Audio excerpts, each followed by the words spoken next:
नमस्कार साथियों। आशा है आप लोग अच्छे होंगे।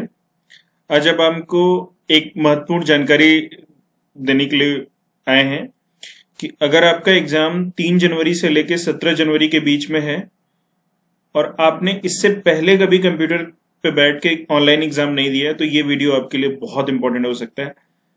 ऑनलाइन एग्जाम बहुत आसान होता है और आप लोग बहुत आसानी से एग्जाम दे सकते हैं।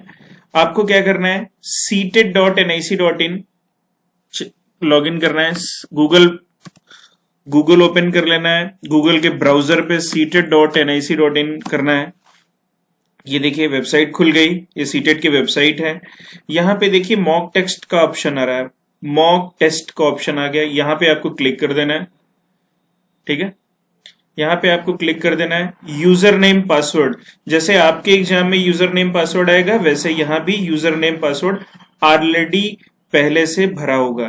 देखिए आपका एग्जामिनेशन में जब आप देने जाएंगे तो आपके सिस्टम पे आपका कंप्यूटर नंबर लिख के आएगा C001 C002 और आपकी यहाँ फोटोग्राफ लिख के आएगी। ठीक है, बन के आएगी। ठीक, और अगर कोई फोटोग्राफ में कोई मिसमैच आए तो आप तुरंत एग्जामिनेशन इन्विजिलेटर को आप बताएं। ठीक है, आपका नाम यहाँ लिख के आएगा और user name password, user name में आपका रोल नंबर होगा, पासवर्ड में आपका DDMMYYYY, वो एग्जामिनेशन के टाइम पे इन्विजिलेटर आपको बताएगा। ठीक है, साइन इन आप करेंगे। जैसे ही आप साइन इन करेंगे वैसे इस तरह से ब्राउजर स्क्रीन आपके पास ओपन हो जाएगी। ठीक है, अब आपके पास दो ऑप्शन होंगे कि आपको इंग्लिश में देखना है या हिंदी में देखना है। जो इंस्ट्रक्शन दिए गए हैं इंग्लिश में देखना है या हिंदी में देखना है। तो अगर आपने इंग्लिश चूज किया तो इंग्लिश में आएगा, हिंदी चूज किया तो हिंदी में आएगा। देखिए इंस्ट्रक्शन में आपको सबसे पहले दिया गया है सभी प्रश्नों को हल करने के लिए आपको 150 मिनट का समय दिया जाएगा। 150 मिनट, 2 घंटे 30 मिनट। सर्वर पर घड़ी लगाई गई है। आपकी स्क्रीन के दाहिने कोने के शीर्ष पर काउंटडाउन टाइमर आपके लिए परीक्षा समाप्त करने के लिए शेष समय प्रदर्शित होगा। घटते डायरेक्शन में, जैसे पहले 2 घंटे 30 मिनट, 2 घंटे 20 मिनट, इस तरह से समय आएगा। समय समाप्त होने पर आपकी अपनी परीक्षा बंद या जमा करने की जरूरत नहीं है, ये अपने आप बंद हो जाएगा। आपको सबमिट करने की जरूरत नहीं है। स्क्रीन के दाहिने कोने पर प्रश्न पैलेट आएंगे। यहाँ पे मैं आपको आगे दिखाऊंगा। प्रत्येक प्रश्न के लिए निम्न में से कोई एक स्थिति प्रकट करता है। देखिए इस तरह से ऑप्शन आएंगे। आपने अभी तक कोई प्रश्न नहीं किया, ये ऑप्शन आएगा। आपने प्रश्न का उत्तर नहीं दिया, ये ऑप्शन आएगा। आपने प्रश्न का उत्तर दे दिया, ग्रीन ऑप्शन आएगा। आपने प्रश्न का उत्तर नहीं दिया लेकिन आपने उसको पुनर्विचार के लिए चिन्हित कर दिया है कि भाई हम इसको फिर से देखेंगे, तो इस तरह पर्पल कलर के ऑप्शन आएंगे। प्रश्न का उत्तर दे दिया लेकिन फिर भी पुनर्विचार के लिए आपने चिन्हित किया है तो ये इस तरीके से आएगा। प्रश्न समीक्षा के लिए चिन्हित की जांच नहीं की जाएगी, इसके लिए आवंटित अंक नहीं किए जाएंगे। ठीक है, अगर आपने अंक को मार्क कर दिया है लेकिन आपने उसका उत्तर नहीं दिया तो आपको नंबर नहीं मिलेगा। ठीक है, अब इन्होंने क्या कहा है, पुनर्विचार के लिए चिन्हित स्थिति सामान्यतः अनुस्मारक के रूप में कार्य करती है अपने प्रश्न को दोबारा देखने के लिए सेट पर। ठीक है, अब अपने प्रश्न पर पैलेट को छुपाने के लिए आप इस पे क्लिक कर सकते हैं। ठीक है, एक ग्रेटर का चिन्ह होगा, इस पे क्लिक कर सकते हैं, आपके प्रश्न पत्र हट जाएंगे। जो प्रश्न पैलेट के बाईं ओर दिखाई देता है, जिसे प्रश्न विंडो सामने आ जाएगा, वो इस तरीके से आप कर लीजिए। ठीक है, संपूर्ण प्रश्न पत्र की भाषा को परिवर्तित करने के लिए आप अपने ऊपर जो एक व्यू इन इंग्लिश और हिंदी होगा उस पर क्लिक करना होगा। हर प्रश्न में आप अपनी लैंग्वेज चेंज कर सकते हैं। आपको अपनी स्क्रीन के निचले हिस्से को स्क्रॉलिंग के बिना नेविगेट करने के लिए ऐसे बटन और ऐसे क्लिक करना होगा। ठीक है, आप पूरे प्रश्न पत्र के टाइम पे उत्तर देने हेतु कोई भी प्रश्न चुनने के लिए आप कहीं भी जा सकते हैं और जैसे ही आपको प्रश्न करना है वैसे सेव एंड नेक्स्ट पे क्लिक करना है और वर्तमान प्रश्न का उत्तर सुरक्षित करने के लिए पुनर्विचार करने के लिए mark for review and next पे क्लिक करना है। ठीक है, और अपना उत्तर चुनने के लिए एक विकल्प पे क्लिक करना है और अगर उसको हटाना है तो क्लियर रिस्पॉन्स पे क्लिक कर देना है। उसको ऑप्शन चूज करके क्लियर, अगर आपने चूज कर लिया उसको हटाना है तो क्लियर रिस्पॉन्स पे क्लिक करना है। अपना उत्तर बदलने के लिए अन्य वांछित विकल्प बटन पे क्लिक कर देंगे, आपका आंसर चेंज हो जाएगा और सेव एंड नेक्स्ट पे क्लिक कर देना है। अब किसी प्रश्न को आपको मार्क करना है कि भाई मुझे बाद में इसको करना है, उसको रिव्यू कर लीजिए और नेक्स्ट बटन पे चले जाइए। किसी प्रश्न के उत्तर बदलने के लिए पहले प्रश्न का चयन करें, फिर नए उत्तर विकल्प पे क्लिक करें, सेव एंड नेक्स्ट पे क्लिक करें, आपका उत्तर चेंज हो जाएगा। घबराना बिल्कुल नहीं है आपको, ठीक है। इस प्रश्न पत्र में स्क्रीन के शीर्ष भाग पर सेक्शन प्रदर्शित है, मतलब पहले आपका जैसे बाल विकास आएगा, पर्यावरण आएगा, मैथमेटिक्स आएगा, लैंग्वेज 1 आएगा, लैंग्वेज 2 आएगा, तो आप किसी भी सेक्शन में कभी भी जा सकते हैं, ठीक है। तो अगर आपका 30 प्रश्न जैसे बाल विकास में खत्म हो गया तो अपने आप अगले सेक्शन में चले जाएंगे, ठीक है। आप परीक्षा के निर्धारित समय के दौरान किसी भी समय प्रश्नावलियों और प्रश्नों के बीच अपनी सुविधा अनुसार आ जा सकते हैं, रिशफल कर सकते हैं। परीक्षार्थी संबंधी सेक्शन की समीक्षा को लीजेंड के भाग के रूप में देख सकते हैं, ठीक है। इसको इंग्लिश में देखना है भाई, तो भाई हमने इंग्लिश में देख लिया, सारे ऑप्शन आपके इंग्लिश में आ गए। Candidate can view the corresponding section summary as a part of the legend that appears in the every section above the question palette, ठीक है। कह रहे हैं कि समरी आपको दिखेगी। नेक्स्ट पे जाएंगे आप, तो जैसे हमें हिंदी में देखना है तो हमें हिंदी में आ जाएगा। अपने डिफॉल्ट लैंग्वेज क्या चूज करना है, जैसे हमें हिंदी चूज करनी है या तो हिंदी हम चूज कर लेंगे और यहाँ पे निर्देशों पे क्लिक कर देंगे, एकदम ऐसे ही आएगा आपका एग्जाम। और माउस का जो राइट बटन है उसको कुछ नहीं करना, माउस का जो लेफ्ट बटन है, माउस का लेफ्ट बटन ही आपको यूज करना है, ठीक है। उस पर क्लिक करते जाना है। तो घर पे अगर आपके कंप्यूटर होगा या साइबर कैफे होगा तो वहां जाके एग्जाम से पहले एक बार अपनी प्रैक्टिस कर लीजिए, आपको बहुत आसान हो जाएगा अगर आपने अभी तक नहीं किया है तो माउस के लेफ्ट बटन से बस आपको क्लिक करते जाना है, कीबोर्ड का यूज बिल्कुल नहीं करना है, ठीक है। I am ready to begin पे क्लिक कर देना है। जैसे ही आप I am ready to begin पे क्लिक कर देंगे आपका कुछ प्रश्न पत्र यहाँ पे आ जाएगा, ठीक है। अब देखिए ऊपर आपके पास जैसे पेपर 1 है तो पेपर 1 चूज कर लीजिए। ये देखिए हमने पेपर 1 चूज कर लिया। तो पेपर 1 चूज करने के बाद हमारे पास देखिए क्या ऑप्शन है। एक तो चाइल्ड डेवलपमेंट है, मैथमेटिक्स है, इन्वायरमेंट स्टडीज पर्यावरण जिसको बोलते हैं, मैथमेटिक्स गणित बोलते हैं, और ये देखिए लैंग्वेज 1 और ये हमारी लैंग्वेज 2 यहाँ पे दिख रही है। अब जैसे मैं फॉर एग्जांपल बाल विकास में पहला प्रश्न आया कि जीन पियाजे अपने संज्ञानात्मक विकास के सिद्धांत में संज्ञानात्मक संरचनाओं को किसके रूप में प्रदर्शित करते हैं। तो ठीक है, जैसे हमें पता है इसका आंसर स्कीमा के रूप में, स्कीमा या मनोबंध के रूप में प्रदर्शित करते हैं। अगर आपको हिंदी समझ में नहीं आ रही तो इंग्लिश पे चले जाइए। In the theory of cognitive development Jean पियाजे explain the cognitive structure in terms of schema.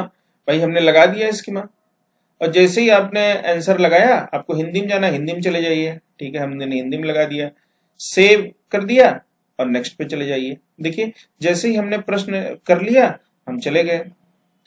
अब हमको फिर से प्रश्न नंबर 1 पे आना है। तो देखिए अगर हमें इसको रिव्यू करना है तो मार्क फॉर रिव्यू पे क्लिक कर दीजिए। देखिए ये ऐसे आ गया। देखिए आपका उत्तर दिया है, नंबर में मिलेंगे, लेकिन आपको कुछ डाउट है कि भाई हमें वापस आके इसको देखना है, तो हमने देख, ठीक है। अब जैसे हम क्वेश्चन नंबर 1 पे गए, उसका रिस्पॉन्स क्लियर करना चाहते हैं तो यहाँ क्लिक कर दीजिए, क्लियर रिस्पॉन्स पे हो गया, आपका आंसर मिट गया। आपको ऑप्शन चेंज करना है, ठीक है, ये लगाना है, लगा के भैया चल दिए आगे हम, ठीक है। तो इस तरीके से जो मैंने आपको बताया आप यहाँ पे देख सकते हैं, ठीक है। अब जैसे मुझे इन्वायरमेंट पे जाना है, ठीक है, इन्वायरमेंट पे गए। अब देखिए सवाल आ रहा है हमारे देश का संविधान निम्नलिखित में किसके नेतृत्व में बनाया गया था। दुनिया को पता है, बच्चे बच्चे को पता है, डॉक्टर भीमराव बाबा साहेब अम्बेडकर। तो भाई यहाँ पे टिक कर दिया आपने, इसको सेव कर दिया, ठीक है। समझ में आया। आपको क्वेश्चन नंबर 10 पे जाना है, चले जाइए। क्वेश्चन नंबर 15 पे जाना है, चले जाइए। सवाल कह रहा है कि निम्नलिखित में पक्षियों का वह समूह चुनिए जिसका प्रत्यक्ष हमारी तुलना में 4 गुनी दूरी से देख सकता है। बाज, चील, गिद्ध, बाज, कबूतर, तोता बिल्कुल नहीं, कौवा, चील, बुलबुल बिल्कुल नहीं, भागता कौवा, मोर बिल्कुल नहीं। पहला ऑप्शन उचित ऑप्शन है, हमने टिक कर दिया, सेव हो गया, 15वें आंसर हमने दे दिया। अब ठीक है, मैथमेटिक्स में जाना है, मैथमेटिक्स में जाके देख लीजिए। ठीक है, एक तार का जो क्षेत्रफल है वो इतना है, लंबाई चौड़ाई इतनी है। आप आगे देखते जाइए, सवाल ऐसे आएंगे। ठीक है, समझ में आ रहा है ना? सवाल आपके एग्जाम में कैसे आ रहे हैं ये बहुत इंपॉर्टेंट है। देखिए, भिन्न का सवाल भी इस तरह से आ रहा है। सवाल एनसीईआरटी की किताबों से ही बन रहे हैं, एनसीईआरटी के जो पैटर्न है उसी से बन रहा है। जैसे ही आप अपने, अब देखिए, इन्वायरमेंट स्टडीज पे चले गए, चाइल्ड डेवलपमेंट पे आना है, चले आए, मैथमेटिक्स पे चले आए, इसको हटाना है, जैसे ये ना दिखे तो इसको हमने इस पे क्लिक कर दिया, हट गया ये। ठीक है, अब जैसे लैंग्वेज 1 पे हमको जाना है। लैंग्वेज 1 हमारी क्या कहते हैं, इंग्लिश है। लैंग्वेज 2 हमारी, जैसे लैंग्वेज, जैसे किसी की इंग्लिश है तो इंग्लिश चुन लेगा। ठीक है, हमें हिंदी चूज करनी है तो हमने हिंदी चूज कर लिया। ठीक है, सवाल देखिए क्या आ रहा है। ठीक है, तीसरा सवाल, चौथा सवाल, पांचवा सवाल, छठा सवाल, सातवां सवाल। ठीक, देखिए कैसे आ रहे हैं सवाल। अब देखिए, लोगों को ये शिकायत थी कि हमें पैराग्राफ पढ़ने में दिक्कत आई। सबसे पहले पैराग्राफ पे जो 10 सवाल आ रहे हैं आप उनको फटाफट पढ़ लीजिए। अनुच्छेद के अनुसार गांधी जी विश्व के नेता बने, महावीर गांधी जी में कौन सा भिन्न है। ठीक है, पहले इसको पढ़ लीजिए, पहले सारे प्रश्न पढ़ लीजिए जो हमारे पैराग्राफ पे आएंगे, फिर उसके बाद जाके पैराग्राफ पढ़ लीजिए फटाफट। पैराग्राफ पढ़ लीजिए, उसके बाद आप आइए पैराग्राफ, फटाफट आंसर टिक करके चले जाइए। तो आपको ये परेशान होने की जरूरत नहीं है कि मैं पैराग्राफ नहीं है, इसको हटा दीजिए यहां से। ठीक है, नोट कर लीजिए कि भाई क्वेश्चन नंबर 15 का आंसर ये होगा, क्वेश्चन नंबर 16 का आंसर ये होगा। ठीक है, हमने जैसे अपना पढ़ाया है तो फॉर एग्जाम्पल हमने कोई ऑप्शन चूज कर लिया और अगले सवाल पे चले गए। ठीक है, तो चाहे वो पेपर 1 है, वो चाहे वो पेपर 2 है, आपको सवाल कैसे करने हैं, सोच समझ के करने हैं। किसी भी समय आप अपनी लैंग्वेज को चेंज कर सकते हैं। यहाँ आपको देखिए, ये घड़ी चल रही है, 145 मिनट आपके बचे हुए हैं, 144 मिनट बचे हुए हैं। ठीक है, और यहाँ आपकी फोटो लगी रहेगी, सारी चीज की एनालिसिस आपको यहाँ पे चलती रहेगी। किसी भी समय आप जैसे पेपर 1 पे जा सकते हैं, चाइल्ड डेवलपमेंट पे जा सकते हैं, 11वीं सवाल पे जा सकते हैं, मैथमेटिक्स पे जा सकते हैं, इन्वायरमेंट स्टडीज पे जा सकते हैं। ठीक है, तो लैंग्वेज 1 पे जा सकते हैं, लैंग्वेज 2 पे जा सकते हैं, और जो भी आपकी लैंग्वेज आपने चूज की होगी वही लैंग्वेज आपको एग्जामिनेशन में दिखेगी। ठीक है, इस तरीके से आप, जब आप पूरा एग्जामिनेशन आपका कंप्लीट हो जाएगा, यहाँ पे टाइमर आपका 0 हो जाएगा, फिर आप यहाँ से सबमिट कर सकते हैं। ठीक है, जैसे फॉर एग्जांपल हमने यहाँ पे ठीक है, आप इसको क्या कर सकते हैं, सबमिट कर सकते हैं। मतलब आपको सबमिट नहीं करना, आपका पेपर तो अपने आप सबमिट होगा। जब आपका सबमिट हो जाएगा, जैसे मैं यहाँ पे सबमिट करने की कोशिश कर रहा हूं, तो ये देखिए मेरा पेपर सबमिट हो गया। तो यहाँ आपकी एक समरी आ जाएगी कि भाई आपने किस किस सेक्शन में, चाइल्ड डेवलपमेंट में, मैथमेटिक्स में कितने क्वेश्चन थे, कितने आंसर किए, कितने नहीं आंसर किए, कितने रिव्यू के लिए मार्क किए थे लेकिन आंसर भी किए थे, कितने क्वेश्चन पे आप विजिट नहीं कर पाए। ठीक है, तो आपको क्या करना है, सारे सवालों पे विजिट करना है। चूंकि नेगेटिव मार्किंग नहीं है तो आपको सारे सवाल अटेम्प्ट करने हैं। और क्वेश्चन पेपर पे देखिए, सारे क्वेश्चन पेपर जो हैं 30 सेक्शन, 30 क्वेश्चन हैं उसमें, और सारे जो पांचों क्वेश्चन का जो समेशन हो रहा है 150 हो रहा है। तो आपको अपना टाइम मैनेजमेंट अच्छे से करना है। ऐसा नहीं कोई कठिन सवाल अगर आ रही है उसको छोड़ के तुरंत आगे बढ़िए, रिव्यू करिए, रिव्यू करके मार्क करके आगे बढ़िए। पूरे पेपर को आपको 3 बार करना है कि जैसे पहले आसान आसान सारे सवाल आप फटाफट कर लीजिए, जो आपको तुरंत आ रहे हैं टिक करके आप सेव कर दीजिए। फिर आपको आके वापस जिसको आपने मार्क किया है उसको कर लीजिए। फिर तीसरे स्टेज में जो सबसे टफ सवाल है उनको करिए। उससे आपका कॉन्फिडेंस, जैसे जैसे सवाल आप करेक्ट आगे करते जाएंगे वैसे वैसे आपका कॉन्फिडेंस आगे बढ़ता जाएगा और आपको एग्जाम में बहुत अच्छे नंबर मिलेंगे, आपको सफलता जरूर मिलेगी। घबराने की जरूरत नहीं है। ठीक है, तो दिस इज ऑल अबाउट कि कैसे हमें पेपर देना है, ऑनलाइन पेपर कैसे देना है। पेपर बहुत आसान आ रहा है, एनसीईआरटी पैटर्न पे ही सारे सवाल पूछे जा रहे हैं। तो आप लोग अच्छे से पेपर दीजिए। Wish you all the best for your exam. जिनका एग्जाम 3 जनवरी से लेकर 17 जनवरी तक है, सबके एडमिट कार्ड 48 घंटे पहले आएंगे। जो एग्जामिनेशन सेंटर और टाइमिंग है वो 48 घंटे पहले आ रही है। पेपर फेज 1 के एग्जाम समाप्त हो चुके हैं। 16 और 17 जनवरी के जिनके एग्जाम छूट चुके हैं, उनके एग्जाम 13 जनवरी के बाद सीबीएसई कराएगी। उनको प्रॉपर ईमेल आएगा, उनके नए सेंटर की डिटेल्स आपको मिल जाएगी। घबराने की जरूरत नहीं है। उनकी एग्जाम डेट आ गई है, उनके सेंटर और टाइमिंग आपको 48 घंटे पहले पता चल जाएगा। और तो आप एग्जामिनेशन एडमिट कार्ड आप प्रिंट आउट करके ले जाइएगा। एग्जामिनेशन में आपको ऑर्नामेंट्स पहन के नहीं जाना है। मैं खासतौर पे जो हमारी फीमेल कैंडिडेट्स हैं एग्जाम देने जा रही हैं, उनको ऑर्नामेंट्स पहन के, जो कोई भी हमारी ईयर नोज है, पिन्स हैं, ईयर रिंग्स हैं, इनको कुछ भी नहीं पहन के जाना है।